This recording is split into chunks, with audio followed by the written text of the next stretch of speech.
আসসালামু আলাইকুম সবাইকে। আজকে আম্মু রান্না করবে নারকেলের দুধ দিয়ে কচু ভুনা। তো প্রথমেই আম্মু কচুগুলোকে ভালো করে ছুলে কেটে ধুয়ে লবণ হলুদ মাখিয়ে নেবে। এরপরে আম্মু নারকেলের দুধ বের করে নেবে। নারকেলের দুধ বের করা হয়ে গেলে আম্মু একটি পাত্রে ছেঁকে রেখে দিবে। এরপর আম্মু একটি কড়াইয়ে তেল দিয়ে কচুগুলোকে ভেজে নেবে। কচুগুলো ভাজা হয়ে গেলে আম্মু একটি পাত্রে তুলে রাখবে।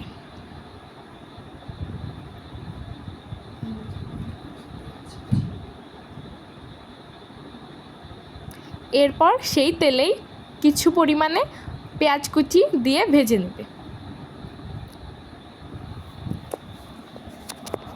ভাজা হয়ে গেলে এর ভিতর জিরা বাটা, রসুন বাটা, পেঁয়াজ বাটা, হলুদ গুঁড়া, স্বাদমতো লবণ, শুকনো মরিচের গুঁড়া, ধনিয়া গুঁড়া দিয়ে মশলাকে ভালো করে কষিয়ে নেবে।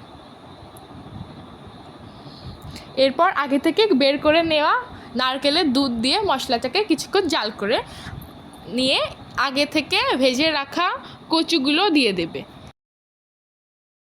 তারপর এর ভিতরে কিছু কাঁচামরিচের টুকরো দিয়ে দেবে।